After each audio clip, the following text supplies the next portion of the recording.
like 1,000 crickets put inside a polythene bag at night.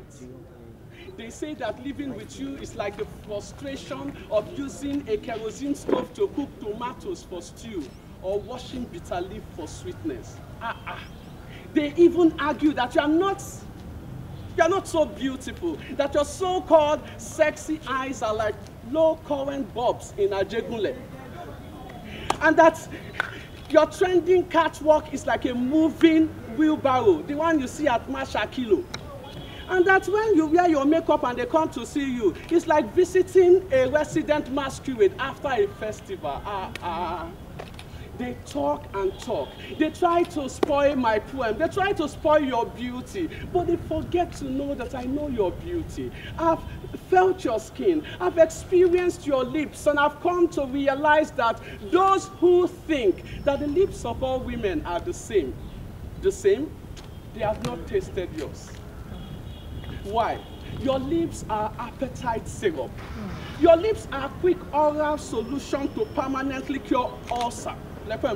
Yes, your lips is a reliable pill to put me to a good sleep. And that's why whenever I wake up in the morning, I still want to see how your lips part and smile. I have never seen the beauty of your smile in the face of any woman. Why? Because anytime you just open your mouth and smile, the sun refuses to set for fear that your bright shining teeth may take over daylight before it returns. No wonder we now have longer days and the shortest of nights. Your eyes. Whenever you blink your eyes, especially at night, do you know that you expose the incompetence of the stars and the ambitious pomposity of the moon shining all night long? Why? Just to gain attention.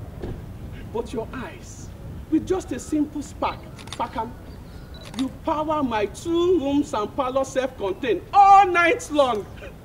No wonder my landlord never bothers bringing me NEPA bills. Why?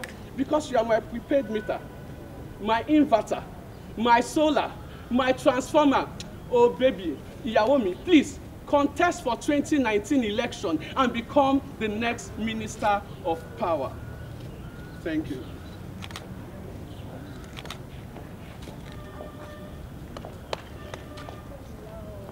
All right, I have here with me Uche, the spoken word poet, and fantastic performance that you had earlier on in the garden. One of the things that I want to know, like when I watch your performances and other spoken word performances, is how you put your ideas together and where you actually get them from. Because sometimes it just seems seamless, the way you weave different imagery, your metaphors.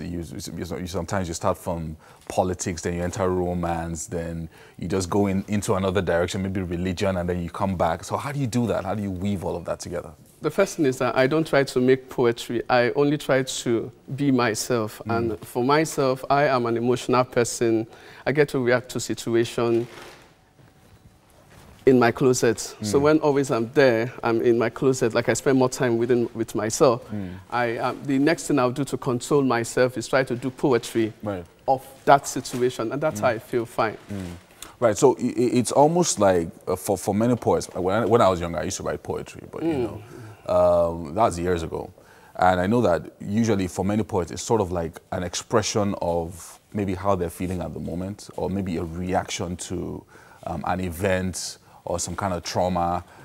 Trauma can be something like a heartbreak, or you know, maybe a death in the family and things like that. Is that the same thing for you as well? Yes, it's the same thing. And to add to it, it's a therapy for me. It heals. When I'm able to do such poem, I'm fine about the situation. Nice. Okay, so for people who are, I mean, you are now well known. I mean, you have lots of YouTube videos and stuff like that. So for someone who's just starting out, maybe, and one of the things that I know about poets is that when they start initially, they don't show anybody their work because, you know, you're still looking at it, you don't know how people are going to take it. But so if someone is just starting out and maybe they've hidden all their stuff maybe the past 5 years, how do you put yourself out there?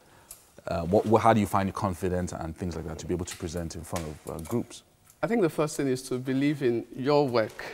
Poetry is not something you need to travel down to, you know, to one cave to get inspiration. It's something, first of all, you can do. And the next thing now, how do you really express it? There are spoken word events that are very open now in Lagos. So you could actually go to, you know, test this poem on stage. And I think at the end of the day, you would find, one or two things to amend. And so where do you find the confidence, though? Like sometimes, even if it's a group of 20 people, you know, it could be difficult to present it to them, especially if you know you have the talent to write. But how about speaking and stepping up on the stage and doing it for the first time? It couldn't have been easy for you. So how did you overcome that fear? I had that issue. I really had that issue. But one of the things that actually got me strong on stage is that I bring back the same emotion I felt when I wanted to start writing that poetry. Like the poem I just performed, which is titled Contest for 2019 Election. I felt bad about the light situation, power situation. And I thought, what can I use as a political satire for the condition of light? And I thought of my girl. Her eyes and her smile. I said, this can actually do. If you like, don't give me light. Her smile and her eyes can actually replace electricity. I like that. You know, so that's the kind of balance I was talking about. The fact that you just used that kind of technique from romance and used it to interpret something happening in real life, which is, you know, either political or something that has to do with the nation. And you know, those are the kind of things that we're talking about, the kind of skill that you eventually build when you go into it. And we also heard that emotion come out in your voice. So, okay, so let's move to, okay, now I've gotten on stage, I'm performing. How do I ensure that my emotions come through to the people that are listening and either watching on TV or YouTube or, you know, watching live? Okay. One of the times I was on stage performing, I got too emotional that I cried and my words were muffled. I was doing a poem, a tribute to my late dad. So one thing I've actually tried to build is that it's not just something you experiment on your paper. You must practice on stage. That is one thing with spoken word poetry performance. You must experiment with your audience because you need to see their reaction. You need to see how do they feel this poem. And at that instant moment of that response, you are managing it and you know exactly when to stop. At times, even the poem you plan on paper to the length you plan may not be the length because at that point becomes your climax that you dare not fall or go over. So you leave it, just leave it hanging right there. Make sure that, you know, when that emotion is high, just leave it there. And, right. Okay, so these are some techniques that I'm sure one or two people are learning at home. Even myself, with different presentations and all of that, because I'm sure that it's all public speaking at the end of the day. And, you know, when people can overcome their fear of public speaking, you know, the sky is the limit. Thank you so much, Uche, for joining us.